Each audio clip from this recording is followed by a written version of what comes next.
नमस्कार साथियों, कृष्ण पथ की इस धार्मिक यात्रा पर आप सभी का फिर से स्वागत है। आज हम बात करेंगे एक ऐसे संत के बारे में जिनके भजनों ने भगवान कृष्ण को भी भक्तों के बीच आने को मजबूर कर दिया। एक ऐसा कवि जिसकी वाणी आज भी गुजरात की आत्मा में मानी जाती है, और एक ऐसा भक्त जिसे दुनिया आदि कवि और कृष्ण प्रेम का प्रतीक कहती है। आज हम जानेंगे ऐसे महान संत भक्त श्री नरसिंह मेहता की अद्भुत कहानी और उनकी जीवन गाथा। उनका प्रारंभिक जीवन 15वीं शताब्दी में गुजरात के जूनागढ़ क्षेत्र में उनका जन्म हुआ। एक साधारण से ब्राह्मण परिवार में जन्मे थे, लेकिन बचपन से ही उनका मन सांसारिक चीज़ों में नहीं लगता था। बहुत कम उम्र में ही उनके माता पिता का देहांत हो गया। इस कारण उन्होंने अनेक कठिनाइयों का सामना करना पड़ा।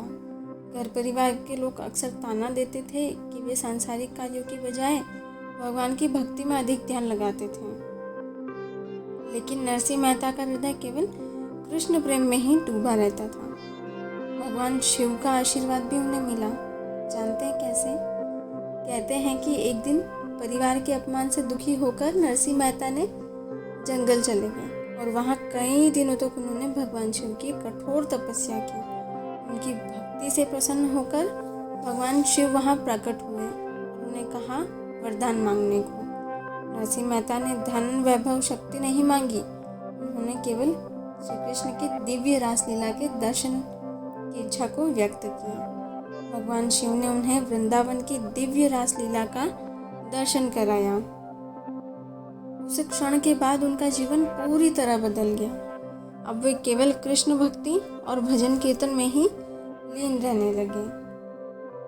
नरसिंह मेहता जी ने अनेक भजन और पदों की रचना की है। उनके भजनों में प्रेम, दया, समानता और भक्ति का संदेश मिलता है। जैसे कि ये वैष्णव जन तो तैने कहिए। ठीक है, समाज का विरोध भी कई बार उनके जीवन में उन्हें देखने को मिला।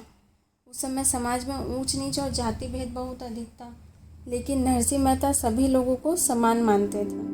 वे गरीबों और निम्न वर्ग के लोगों के साथ बैठकर ही भजन गाते थे। इस कारण समाज में कुछ लोगों ने उनका विरोध किया।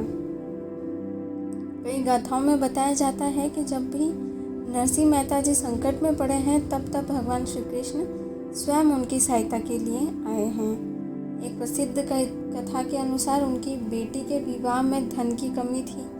तब स्वयं श्री कृष्ण एक धनी व्यापारी का रूप लेकर आए और विवाह की सारी व्यवस्था कर दी। इस घटना ने सभी लोगों को उनकी सच्ची भक्ति का प्रमाण दे दिया।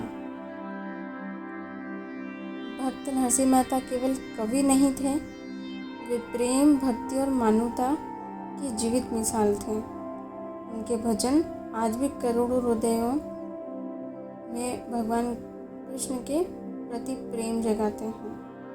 अगर आपको ये कहानी पसंद आई तो वीडियो को लाइक करें, शेयर करें। जय श्री कृष्ण।